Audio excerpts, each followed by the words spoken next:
I am not an immigration officer. I'm not. I'm just giving my bit out to help people to get the best out of their life plans as per migration purposes. Thank you so much. Hi guys, welcome back once again. So it's your friend, it's your colleague. My name is Shade, popularly called Mentor Shade, and I will be telling you again about the New Zealand registration for internationally educated nurses. And we've done with the bits of those who have practiced in other developed world countries. Then we are dealing with those who are just coming from other parts of the world that are not among those mentioned countries. So if you are done with your assessment and you've been directed to the Board of Nursing in New Zealand, they will reach out to you and you do the fit to work, that is criminal check. And when they are done with the criminal checks, they will assess your documents. And I did say it should be less than a month anyway, because it take about 20 days to wait for them to give you an assessor. An assessor will take about 14 days to assess, but in most situations it's almost always faster than that. Then because you've not practiced in a country that they feel that their practice is at par with New Zealand nurses level, then you will be invited to do a competency assessment program. These competency assessment programs hold for 6 to 12 weeks, and this is the bit that is a really expensive capital touching in this journey. Honestly, I know at every stage you make payments, but this part is really capital intensive. Because I've searched through and saw that many of these trainers, most of the polytechnics and other places that train, takes as much as 8,000 to 16,000 New Zealand dollars. And honestly, it's not an easy money, but I still feel it's a bit cheaper than coming to do bridging program in the United Kingdom. I think so, but the choice is yours. I leave you to make that decision. We all have reasons for making our decisions, but if you can do this, if you can afford it, I think it's better, because you are jumping in. Then the moment you are done with 6 to 12 weeks, then you start working in your profession. Another beautiful thing is that some employers have now started taking people as HCAs. If you are a registered nurse and you've passed those English tests, and you have started your CGFNS registration process, then some employers are happy to give you visa. They're happy to give you visa to come over and do your you'll be practicing with them as HCAs. Then they will be preparing you for competency assessment program. They will support you to go through that process, and the moment you are done, you are going to work for them. All those things will be in your agreement, so you have to read the terms and conditions of the employment you want to take. I'll leave some links with you here that you can go through. If you are someone that is in that position, you've started your CGFNS process, you have the required English band, then go and start as applying for jobs with all these ones. You will see them. They will actually tell you that if you are in the process of getting your APC, annual practicing certificate, if you are an internationally educated nurse and you want to do CAP program, that they are happy to have you. They will support you to get your registration, but they will put in their terms and conditions how many years they want you to work for them. But please and please, they will not tie you with themselves, but I think it's always good if you read terms and conditions very well, so that there will not be anything hazy. It won't be like, oh, she encouraged me to do it and things are not panning out well.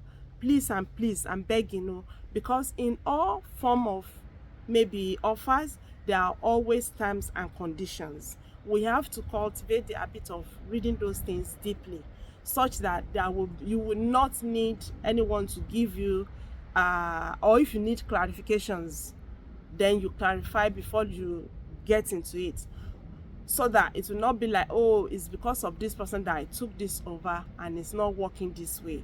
Please. So read. If you think it's something you can cope with, then go ahead and do it. Then they will employ you as HCAs, and that was the way most of us came into the United Kingdom. You start at that level, practicing at band 3 or band 4. Then you now get, when you've passed your OSCE, you've done the acculturation, acclimatization and everything together. When you've passed your OSCE, then you jump into your nursing practice. Then you start practicing at band 5. It now rests on you to start aspiring to get bigger in the profession. So maybe to 6 to 7, 8, 9, whatsoever, what have you. So those are the things you need to get on. Now, another beautiful thing is that the government of New Zealand have said that they would be refunding people who go through competency assessment program and are ready to practice in New Zealand for 2 years at face-to-face level. Like you want to be a clinical nurse, you want to work in nurse-patient facing situations. So they are going to refund you your 10,000 New Zealand dollars out of whatsoever amount you've spent. So if the school you manage to get is 10,000 for the training, then you will get your full money back. If it is 16,000, then you get 10,000 back. Then you make do with the remaining 6,000 on your own. And I still want to say it's not extremely bad, because if you estimate that it's going to maybe about 4 million naira in Nigerian money, is quite expensive for some people. That is why if you get those one who can sponsor you for it, say please go for it and go on. And another beautiful thing I want to say about New Zealand is that you can go with your children that are as old as 22 years. So far, they are still your dependents. You are still the one responsible for their day-to-day spendings, feeding them, housing them, and all that. You know, there are countries that you cannot take a child that is more than 18 years into. In fact, if you apply for them, they will look for ways stylishly. If those people are about some days away from 18 months or weeks away from 18 years, or days away or months, maybe a month away, they will look for reasons to push you to 18 so that those people will be counted as adults and say they can't come with you. So please, if it's something you think you can consider. Another thing is, if you want to go to New Zealand, they've started giving permanent residency to nurses. That was since last year, 22nd of December. Before, it used to be work visa. You be in that work, and at some point you apply for PR. You are waiting, you are spending extremely, and you are waiting. But then they changed all those things last year, December.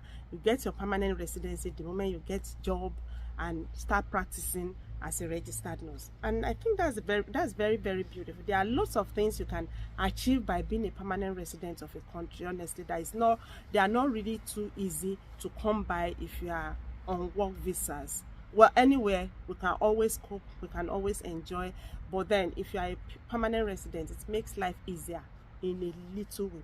Now, that being said, when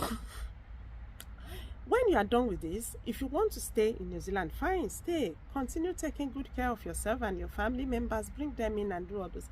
If you now want to gain Australian registration, then you move ahead and go through the Trans-Tasmania Relationship Pathway to get your registration with APRA. With APRA, you just need to fill form. You need to fill form and just make payments. Then, within 24 hours before, you get your registrations.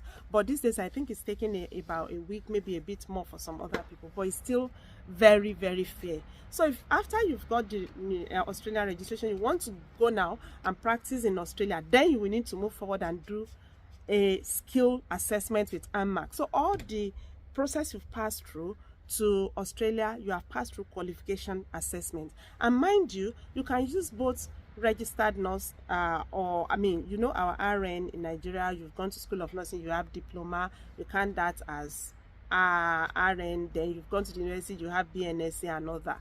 So these people will count those ones who have RNs alone or just a single diploma as enrolled nurses or enrolled midwife, whichever one area you belong to. And if you have a bachelor's, then you are a registered nurse, and an enrolled nurse will work under you, and the salary disparity is a bit big, but then it's still good. If it is what you have, make do with what you have at this point in time and keep going. Now, when you've started your AMAC, then you will need your employment references from those places that you've practiced, because AMAC want to assess your skill now, what you've been doing. They have their pattern. Please follow those patterns into letter so that you will get a very good assessment. And I will counsel that you should put all your years that you've been practicing in your AMAC assessment so that you will gain as much point as possible, especially if you want to go through the points based permanent residency pathway. So I think this is a beautiful way for us to stop. If you have questions, you can drop questions for me at the end of this, then I'll be very much happy to respond to you. Thank you very much. We're always very happy to see you are making progress. So please don't stay back from feeding us back your progress, because in your progress, in your happiness, we too derive our joy. Thank you so much. See you so next when I'll be coming back to let you know those countries, those employers that are giving employment and are giving visas to people. I will surely do that for you so next.